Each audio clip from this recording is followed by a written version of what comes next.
Assalamualaikum warahmatullahi wabarakatuh. Halo Sobat Milenial, kembali lagi di acara Robusta Ngobrol bareng Ustadz.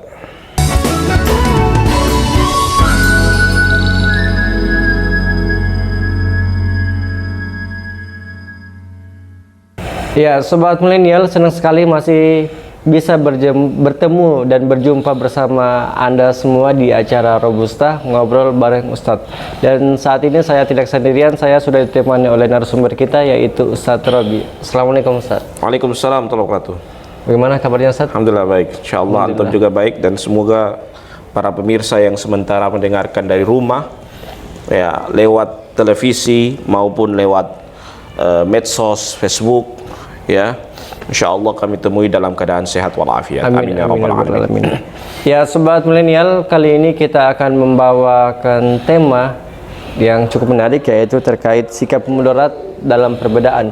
Melihat banyak sekali perbedaan yang terjadi di kalangan masyarakat, baik dari segi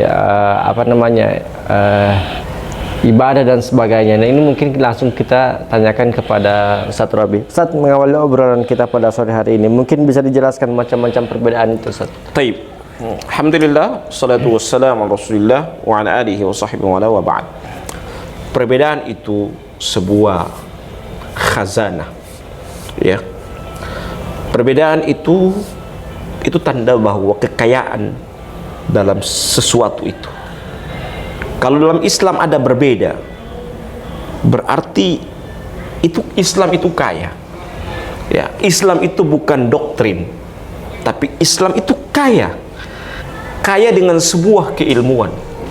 Ya, ragam pendapat, ragam pola, ragam metode, itu Islam. Ya. Nah, sekarang pertanyaan, macam-macam perbedaan. Perbedaan itu ada dua. Ada namanya ikhtilaf tadad, dan yang kedua ikhtilaf tanawwu'. Kalau ikhtilaf tadad itu perbedaan yang kontradiksi. Satu benar, satu salah. Itu kontradiksi. Tidak ada dua-dua benar. Satu benar, satu salah. Itu namanya ikhtilaf tadad. Ya. Contoh misalnya begini, perbedaan yang kontradiksi itu, tauhid dengan syirik. Tauhid benar, syirik salah. Ya. Itu namanya ikhtilaf yang tadad. Satu benar, satu salah. Ya, yang kata Allah dalam Al-Qur'an, "Famadza ba'dal haqqi illa ad-dhalal." Tidak ada lagi setelah kebenaran kecuali kesesatan. Itu ikhtilaf tadad. Satu benar, satu salah. Tidak ada ragam pendapat. Tidak ada. Satu yang benar. Tidak ada dua. Tidak ada kebenaran yang dua. Tidak ada. Satu yang benar. Itu yang pertama, ikhtilaf yang tadad. Yang kedua namanya ikhtilaf yang tanawwu'. Ikhtilaf yang tanawwu' itu kebenaran yang beragam. Ya, kebenaran yang beragam itu misalnya begini. Orang i'tidal sami Allahu liman hamidah. Ada yang begini, ada yang begini. Itu kebenaran yang beragam. Ya. Itu kebenaran yang beragam. Walaupun kita di mazhab Syafi'i begini, tapi maksudnya ini kebenaran yang beragam. Ada yang sami Allahu liman hamidah begini, ada yang begini. Ya. Itu yang beragam. Kebenaran yang beragam itu kebenaran yang masing-masing punya dalil masing-masing. Ya. Nah, kadangkala orang ini punya masalah itu di ikhtilaf yang tanawwu' itu. Ya. Kebenaran yang beragam dianggap kebenaran yang satu. Itu bahaya, sehingga sering terjadi bentrok masalah. Ya, oh ini kamu tidak di atas dalil, saya yang di atas dalil. Ya, kamu tidak sesuai sunnah, saya di atas sunnah. Karena apa? Karena dia tidak memahami ikhtilaf tanawwu'. Dia tidak memahami ragam pendapat di kalangan para ulama. Yang dia masuk dalam ranah ikhtilaf tanawwu', dia menganggap itu adalah ikhtilaf tadad. Itu yang bahaya. Itu yang sangat-sangat berbahaya, dan itu yang terjadi perpecahan di kalangan kaum muslimin. Ya, itu namanya ikhtilaf tanawwu'. Jadi kesimpulannya, macam-macam pendapat ada dua, ikhtilaf tadad, dan yang kedua adalah ikhtilaf tanawwu'. Ikhtilaf yang punya ragam pendapat, semua pendapat ada, semua kalam pendapat ulama ada semuanya. Dibilang ada dalil, ada dalilnya, masing-masing di atas dalil.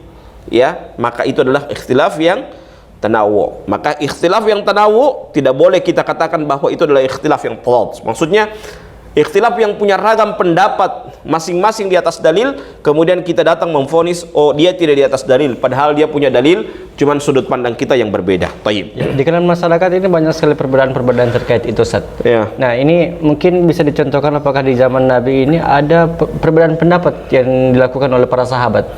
Taib. Kalau perbedaan pendapat di kalangan para sahabat itu banyak. Ya, kalau di zaman kita kan tinggal 4 mazhab. Ya. Ya. Kalau di zaman sahabat banyak madhab, ya, dan ikhtilaf begitu masing-masing punya pendapat masing-masing di atas dalil masing-masing. Contoh misalnya masalah qiraat, ya, masalah qiraat itu di kalangan para sahabat juga itu berbeda, tergantung dia dari asal mana. Nah, kalau kita di Indonesia, kita di masa-masa belakangan ini tinggal 4 madhab. Kalau dahulu kita punya ada beberapa madhab di kalangan para ulama, di kalangan para sahabat Nabi Muhammad SAW.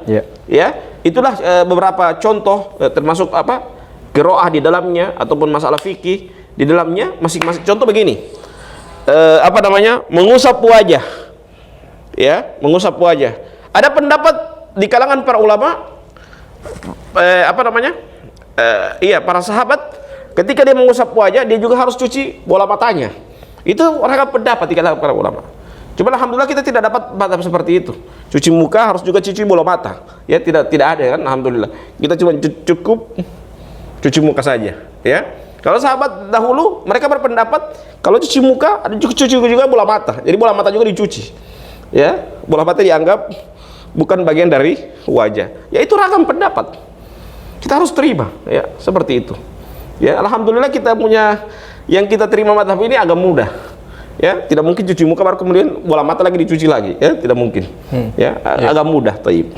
Ya, Ustaz, ini kan kalau misalnya kita lihat di Indonesia ini kita mayoritas yang memakai mazhab Syafi'i. Betul. Nah, bagaimana orang-orang yang kan ini kan sudah ada 4 mazhab, ya? Betul. Bagaimana orang yang tidak masuk dalam 4 mazhab ini? Kalau dia tidak masuk di 4 mazhab, jelas dia akan tertolak. Ya, jangankan begitu. Tapi dia punya dalil. Dia punya dalil yang seperti Ustadz bilang tadi itu segeragaman pendapat. Paham saya. Begini, orang di atas dalil belum tentu benar. Dalam kaidah itu memahami dalil itu dua. Ada namanya sihhatud dalil, ada namanya sihhatul istinbat. Yeah. Bisa saja dalilnya sahih, tapi penempatan dalil itu tidak sahih. Cara meletakkan dalil itu tidak sahih. Ya. Jadi dalil bisa saja sahih. Oh, saya di atas dalil, Ustadz. Kita uji ilmiah. Ente punya dalil mana? Ini saya punya dalil. Ini ulama seperti itu. Kita uji. Jadi ada banyak uji, kita uji dalil. Kalau dalilnya valid, penempatan dalil pasti tidak valid. Seperti orang-orang Khawarij memerangi kepada Ali bin Abi Thalib. Mereka pakai Al-Quran, pakai dalil loh. Ya, ini bayangkan memerangi Ali, sahabat Nabi, pakai Al-Quran. Bukan tidak pakai Al-Quran, pakai ayat Al-Quran. Sahabat Nabi loh diperangi ini, coba. Pakai ayat Al-Quran. Ya. Ya. Jadi tidak semuanya orang pakai dalil itu benar. Coba yang ini kriminal mau memerangi Ali. Ya, Ali sahabat Nabi loh. Kriminal ini loh, kriminal sama sahabat Nabi. Ya, pakai ayat Al-Quran. Sehingga ada namanya sihhatul istinbat. Menempatkan dalil harus pada tempatnya. Taib. Bagaimana orang yang tidak memiliki mazhab tadi saat yang saya tanyakan? Orang yang tidak menggunakan dalam 4 mazhab itu bagaimana? Ya, kalau tidak pakai 4 mazhab berarti sudah dia keluar dari dia tidak sesuai dengan dalil walaupun dia mengaku di atas dalil. Ya, walaupun dia mengaku di atas dalil, bisa jadi itu adalah dia kalaupun dia tidak dimasuk 4 mazhab itu, dia mungkin mengikuti mazhab yang sebelumnya, tapi dia akan tertolak juga di daerah kita. Jangankan keluar dari 4 mazhab, ya, di Indonesia mazhab Syafi'i, ente datang kemarin dengan mazhab Hambali, ribut sudah. Ribut karena di Indonesia berpaham mazhab Hambali. Yeah. Ente datang dari negara lain, dari negara Saudi bawa mazhab Hambali, ribut, bikin ribut. Atau sebaliknya, di Saudi bawa mazhab Hambali, orang datang dengan mazhab Syafi'i, pasti mereka ribut, mereka tolak. Makanya itu pentingnya kita harus mengetahui mazhab daerah kita. Ya. Kalau di Indonesia mazhab Syafi'i, ya kita pakai mazhab Syafi'i walaupun ente belajar di mazhab Hambali. Ya. Pakai mazhab Syafi'i loh. Yeah. Masuk kandang kambing harus mengembek. Masuk kandang sapi harus mengembok gitu loh. Ya. Maksudnya apa? Kalau di Indonesia mazhab Syafi'i, ya harus mazhab Syafi'i loh. Ya, apalagi itu tidak pakai mazhab. Oh, itu bahaya itu parah itu loh. Ya, parah seperti itu. Jadi harus kita perhatikan baik-baik tata cara kita urus beragama. Jadi kalau di Indonesia pakai mazhab Syafi'i, harus kita pakai mazhab Syafi'i. Apalagi kalau sekeluarga ribut mazhab itu. Beda mazhab sedikit saja bikin ribut. Ya. Ya. Coba lihat yang terjadi di Indonesia, sering ribut itu, coba lihat apa. Mazhab Syafi'i di Indonesia, ente datang ke mazhab Hambali, jelas bikin ribut. Ribut di Indonesia, taib seperti itu. Nah, Ustaz, di kalangan masyarakat saat ini melihat ataupun mengkaji sisi Al-Quran ataupun hadis itu, dia secara, ada yang melihat ataupun yang mengkaji secara konseptual, ada yang secara tekstual. Nah, ini bagaimana untuk bisa memahami dari kedua perbedaan ini, Ustaz? Taib, kalau jelas dua-dua kita harus lihat tekstual dan kontekstual. Ya. Ya. Tekstual itu adalah teks. Kontekstual itu kondisi saat itu. Ya, kita harus bedakan itu. Dua-dua harus kita pakai. Tekstual oke, kontekstual juga harus oke. Contoh begini, di hadis Nabi larangan menggunting kuku pada saat orang berkurban. Teksnya begitu. Itu teks. Nabi melarang orang menggunting kuku pada saat orang yang mau berkurban. Ya. Itu teksnya begitu. Nah, dua mazhab berpendapat, mazhab Syafi'i hukumnya adalah makruh. Kesimpulan dari teks itu. Ya. Mazhab Hambali hukumnya adalah haram. Kesimpulan dari teks itu. Ya. Nah, yang kontekstual, mereka bilang bahwa Nabi itu berucap sama siapa? Sama jemaah haji. Sehingga yang bukan jemaah haji boleh potong kuku. Jadi tiga hukum dia. Makruh, haram, sama boleh. Yang dua ini dengan tekstual, yang satu dengan kontekstual. Kondisi pada saat itu, apa yang terjadi pada kondisi itu? Ya. Kondisi itu dilihat. Oh, terjadi Nabi mengucapkan ini sama jemaah haji. Itu pentingnya kontekstual, jangan cuma tekstual terus. Ya. Orang kadangkala dia terbiasa dengan kontekstual, jadi dia jadi jumut, jadi kaku dalam memahami. Ya, kekakuan memahami itu karena apa? Terlalu satu referensi, satu teks. Coba baca teks-teks yang lain. Makanya menyimpulkan itu jangan cuma satu buku, jangan cuma satu kitab. Datangkan referensi yang banyak, baru ente simpulkan. Itu orang hebat. Ya, seperti itu. Karena hanya banyak juga ataupun sebagian orang itu hanya melihat teks saja, tapi tidak melihat dari beberapa pandangan saja, dari beberapa pandangan ulama. Nah, itu yang membuat sekarang ya, yang kita lihat bahwa itu menjadi perbedaan di kalangan masyarakat yang sampai saat ini masih menjadi resah masyarakat. Karena beberapa kalangan ada yang mengatakan kalau misalnya yang tidak buat Nabi ini bid'ah dan sebagainya, ini bagaimana? Iya, kalau tidak mau membuat maulid Nabi misalnya, ya dibilang bid'ah, ya itu sudut pandangnya. Sudut pandangnya dia mengaku bahwa cinta sama Nabi itu cuma mengamalkan sunnah. Ya, ekspresi yang berbeda. Itu namanya ekspresi yang berbeda. Yang satu ekspresinya yang mengatakan bid'ah itu ekspresinya apa? Cinta sama Nabi itu cukup mengamalkan sunnah Nabi. Ya. Yang satu berpendapat cinta sama Nabi itu apa? Dengan lahirnya Nabi juga kita harus berbangga, bergembira. Ya, gembiranya bagaimana? Dengan buat maulid Nabi. Ya itu apa? Ekspresi saja berbeda. Ya, ekspresi yang berbeda. Cuman hal yang saya tekankan, jangan sampai ekspresi cinta ini terlalu kebablasan. Saya maksudnya kebablasan itu bagaimana? Ada kadang kala orang buat maulid Nabi sampai subuh dia tidak sholat subuh. Itu kebablasan namanya. Ya, aku cinta Nabi, tapi tidak sholat subuh. Bagaimana modelnya begitu? Coba. Ya, aku cinta Nabi, tapi tidak puasa Senin. Bagaimana modelnya seperti itu? Kan ada maulid Nabi tahunan, ada maulid Nabi pekanan.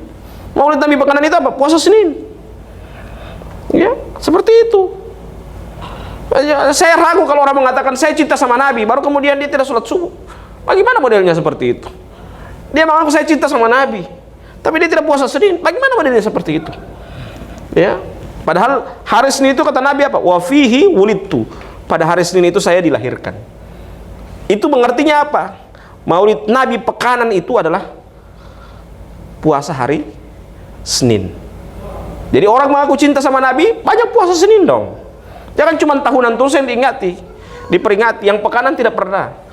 Saya agak aneh juga begitu. Ya, agak aneh. Jadi kalau mau maulid Nabi, jangan cuma maulid Nabi tahunan terus. Maulid Nabi pekanan juga harus diingat dong. Maulid Nabi pekanan itu apa? Puasa Senin.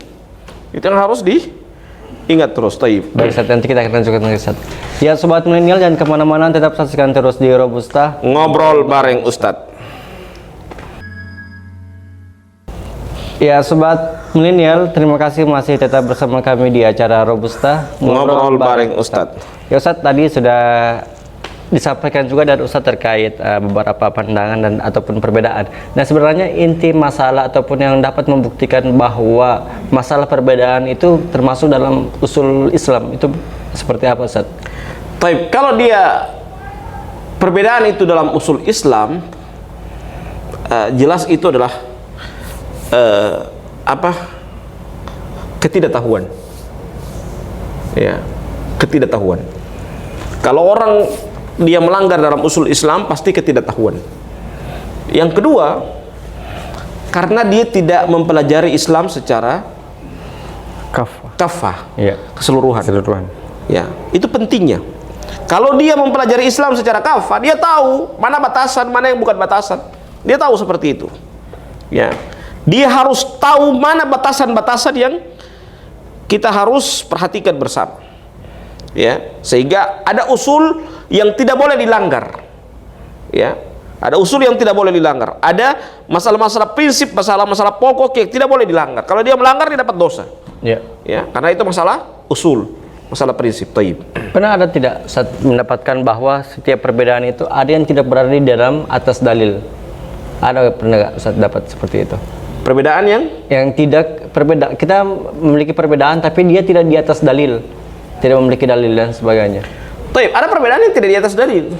Ya, perbedaan yang tidak di atas dalil itu berarti perbedaan yang dia berpijak di atas ketidaktahuan dia.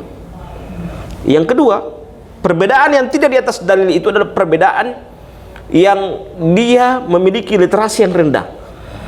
Yang ketiga, perbedaan yang tidak di atas dalil itu apa? Perbedaan yang dia menyimpulkan separuh-separuh.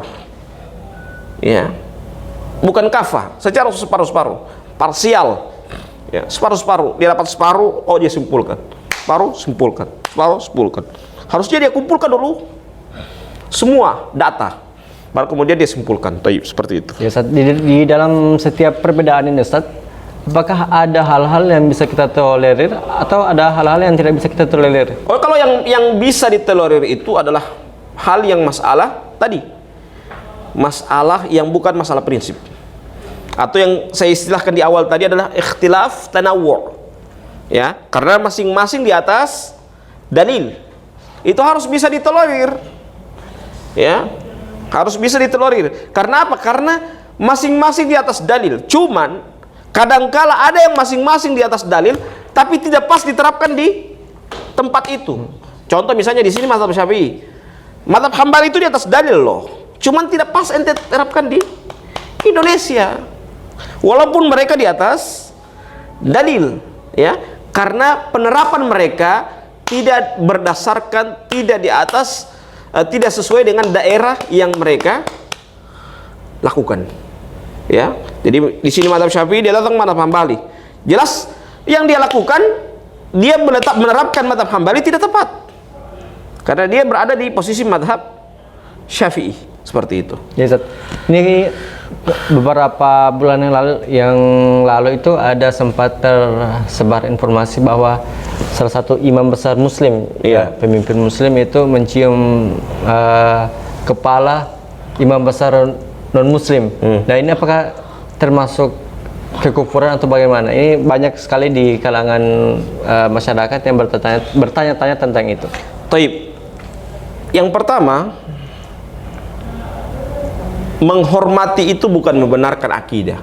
Itu yang kita catat dulu. Menghormati bukan membenarkan akidah. Itu yang kita catat. Yang kedua, Nabi itu pernah menghormati Raja Hercules. Tahu Hercules? Raja Romawi. Ya. Nabi menulis surat dengan apa? Ila azimir Rum. Kepada, pakai kata azim, pembesar Romawi. Ya. Nabi tidak mengatakan ila malikir Rum, tidak, tapi ila azimir Rum, pembesar Rum. Nabi masih menghormati. Ya, masih menghormati Raja Romawi. Itu yang kedua. Yang ketiga, di dalam Islam orang kafir itu terbagi menjadi 4. Ada namanya kafir zimmi, kafir mu'ahad, kafir musta'man, dan yang keempat adalah kafir harbi. Yang boleh diperangi itu kafir harbi. Tamu yang dihormati itu dia masuk 3 ini. Kafir zimmi, kafir mu'ahad, kafir musta'man. Tidak boleh diperangi. Tidak boleh kita melakukan kebencian kepada mereka. Jadi sekali lagi saya tekankan bahwa menghormati mereka, menghormati tokoh agama lain bukan berarti membenarkan akidah mereka. Ya, bukan berarti menghormati akidah mereka. Bahkan Nabi mengatakan apa? Man qatala zimmiyan lam yarih raihatal jannah. Barang siapa yang membunuh kafir zimmi. Kafir zimmi itu apa? Orang yang datang ke Indonesia, orang datang ke negeri kita minta perlindungan, tidak boleh kita bunuh mereka. Tidak boleh kita perangi mereka. Bahkan kata Nabi, orang yang memerangi mereka, dia tidak akan mencium baunya surga. Ya, dia tidak akan mencium baunya surga. Ya, orang yang membunuh ya kafir zimmi. Yang keempat perhatikan ya, yang keempat, bahwa ada namanya pemimpin Islam pada saat itu namanya Salahuddin Al-Ayyubi. Salahuddin Al-Ayyubi pada saat itu di masa beliau terjadi perang namanya perang salib.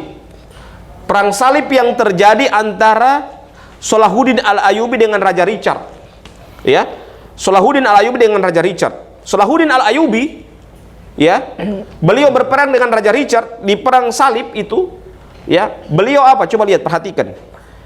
Mereka, persahabatan mereka tidak putus hanya karena gara-gara perang. Ketika Salahuddin Al-Ayyubi, ya, Salahuddin Al-Ayyubi tentara Islam menembak Raja Richard dan terluka, Salahuddin Al-Ayyubi mengirim dokter untuk mengobati Raja Richard. Bayangkan, ini di perang loh. Ini masalah perang. Ya, masalah perang. Raja Richard walaupun musuh beliau, ya pimpinan dari musuh beliau, beliau masih hormati. Beliau kirim dokter untuk mengobati Raja Richard. Ketika Salahuddin Al-Ayyubi mendengarkan bahwa kudanya Raja Richard pada saat itu ditembak oleh pasukan Muslim, maka Salahuddin Al-Ayyubi juga menyediakan kuda Arab yang terbaik untuk diberikan kepada Raja Richard. Pertanyaannya, apakah Salahuddin Al-Ayyubi keluar dari Islam?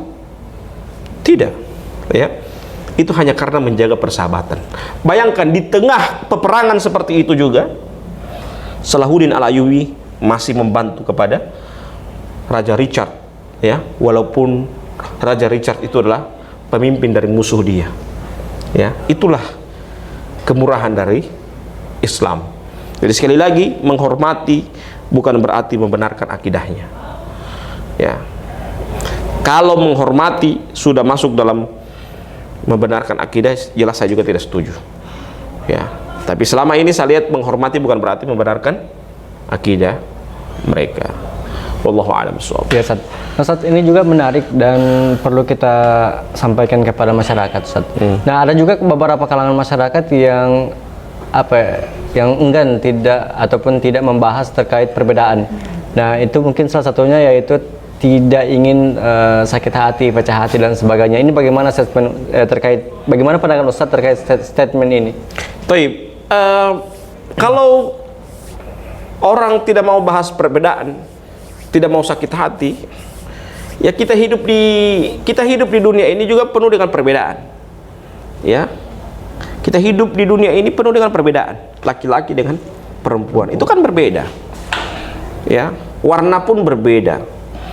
Penuh dengan perbedaan. Kalau kita mau menghindari perbedaan, dia akan susah sendiri.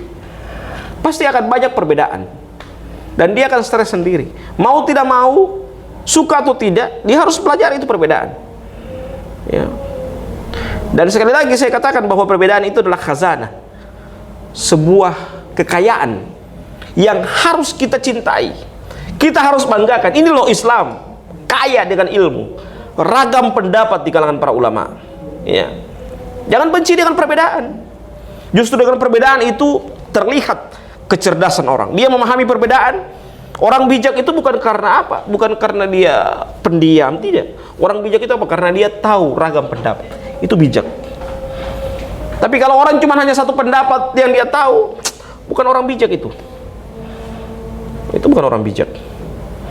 Ya, jadi kebijakan itu terlihat dari dia memahami ragam pendapat dan dia tahu bersikap bagaimana langkah yang tepat dalam bersikap tersebut. Tapi kebanyakan dari masyarakat kita saat ini ketika membahas terkait perbedaan terkadang timbulnya kebencian, Ustaz.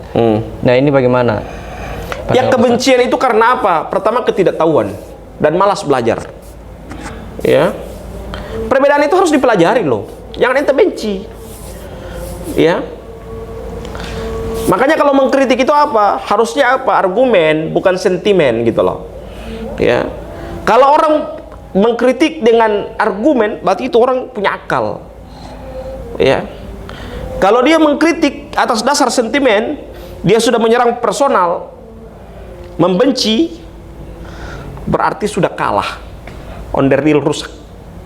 Ya, jadi harus jelas dia berdasarkan argumen. Argumen jelas harus dia memahami perdebatan pendapat. Dia harus memiliki literasi yang cukup banyak dalam memahami kasus demi kasus dari berbagai macam pendapat di kalangan para ulama. Ya, itu penting. Memahami nas-nas, dalil-dalil yang mereka pakai, kita lihat mengapa dia harus pakai dalil paskan di sini. Dari sisi mana dia mau menempatkan dalil, semua kita harus tahu. Itu pentingnya kita, jangan benci. Ya, orang berbeda dengan dia kemudian dia benci, itu tanda bahwa dia tidak punya ilmu. Ya, dia membenci orang-orang yang berbeda dengan dia dengan tanpa meneliti, itu tanda bahwa dia tidak belajar dan dia mau malas belajar.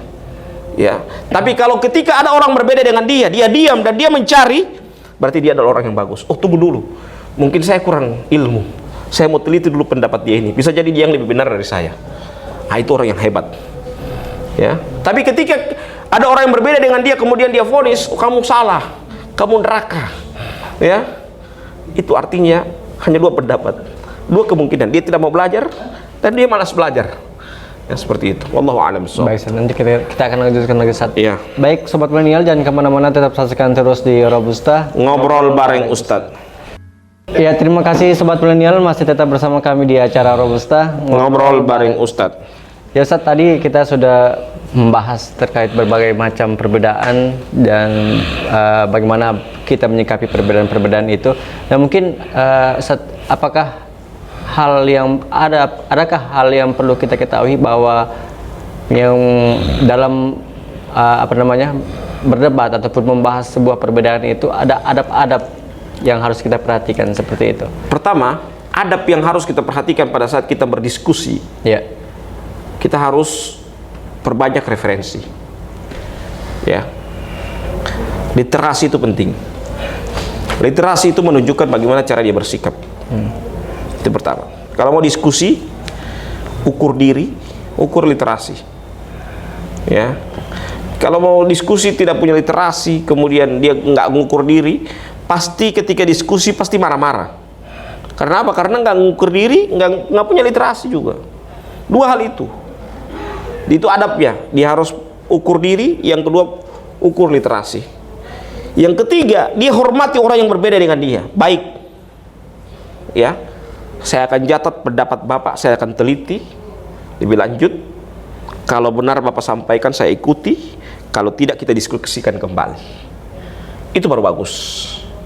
Karena penelitian itu bisa dikritik dan bisa diteliti kembali. Itu penelitian. Penelitian itu belum final. Jadi ada penelitian, sebuah penelitian akan diupdate dengan penelitian yang lain. Itu penelitian. Ya. Metode itu akan usang ketika ada muncul metode yang baru. Ya. Itu metode. Ya. Jadi penelitian itu, orang yang hebat itu apa? Dia tidak mencukupkan diri dengan penelitiannya. Dia harus mengupdate dirinya, kemampuannya, keilmuannya. Itu penting dalam menguasai sebuah materi. Ya. Terkadang dari masyarakat kita saat ini ketika disampaikan, ya itu harus butuh dalil katanya. Ini bagaimana dari Ustaz? Iya, dalil itu ada dua. Ada namanya dalil tekstual, ada namanya dalil kontekstual. Semuanya memang butuh dalil, tapi bisa jadi dalil yang ente tahu, kami belum tahu. Begitupun sebaliknya, dalil yang kita tahu, kamu tidak tahu. Ya, jadi bukan berarti ketika orang yang berselisih dengan kita, kita katakan bahwa dia tidak di atas dalil. Kita sendiri yang meneliti, atau kita tanya sama dia, ente berpijak dalil yang mana, dan saya akan teliti. Itu yang baik. Bukan langsung memponis. Ketika saya berbeda dengan Pak Reza, saya katakan Pak Reza tidak atas dalil, saya di atas dalil. Berarti itu saya tidak mau belajar pendapat Pak Reza. Harusnya ketika Pak Reza berbeda dengan saya harus teliti Pak Reza punya pendapat itu di atas dalil yang mana, sisi pendalilnya seperti apa. Itu yang bagus dalam menyikapi sebuah perbedaan pendapat di kalangan para ulama. Taib. Ya, Ustaz. Nah, Ustaz, berhubung kita sudah berada di penghujung waktu, Ustaz, yang memang cukup singkat diskusi kita pada sore hari ini. Mungkin ada pesan untuk teman-teman yang sedang nonton saat ini terkait perbedaan-perbedaan pendapat yang menjadi pembahasan di kalangan masyarakat. Taib. Yang pertama, jadilah seorang yang bijak. Ya, karena orang yang bijak itu pasti dia bisa menempatkan sesuatu hal yang tepat. Ya, sesuatu hal yang tepat. Kita belajar bukan menjadi orang yang pintar, tapi orang yang bijak. Karena banyak orang yang pintar tapi tidak bijak. Ya, banyak orang yang pintar tapi tidak bijak. Jadi kita belajar bukan menjadi orang yang pintar, tapi menjadi orang yang bijak. Karena banyak orang yang pintar tapi dia tidak bijak. Ya, yang kedua, usahakan kita menambah literasi kita dalam bersikap. Usahakan kita menambah literasi kita dalam berdiskusi. Sebelum kita berdiskusi lebih jauh. Yang ketiga, kalau kita selalu menyalahkan orang yang pada posisi dia melakukan kebaikan, bisa jadi ada yang salah dalam cara kita belajar. Mari kita perbaiki. Ya. Jadi kalau ada orang melakukan kebaikan kemudian kita salahkan, kesalahannya cuma satu, ada yang salah dalam dia belajar. Maka perbaiki cara dia belajar, karena dia berada di atas kebaikan. Kalaupun dia di atas kesalahan, kita diskusikan dengan baik. Itu adab orang berilmu seperti itu. Ya. Tapi memang dalam nahi munkar itu ada dua.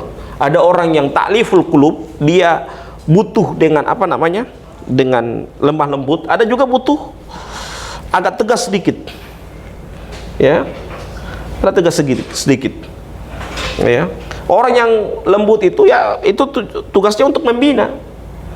Orang yang keras, biarkan dia keras supaya orang tahu bahwa itu sebuah kemungkaran, sebuah kerusakan yang harus supaya dia ketakutan untuk siap untuk dibina.